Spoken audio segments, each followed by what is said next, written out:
अस्सलामु अलैकुम वरहमतुल्लाहि वबरकातुह।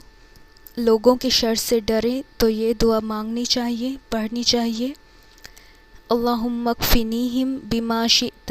अल्लाहुम्मा ए अल्लाह, मकफ़िनीहिम या इकफ़िनीहिम, तू काफ़ी हो जा मुझे, बिमा शिअत जिस तरह तू चाहे।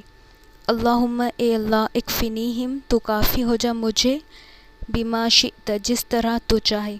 ए अल्लाह, तू मुझे इन दुश्मन के मुकाबले में काफ़ी हो जा जिस तरह तू चाहे।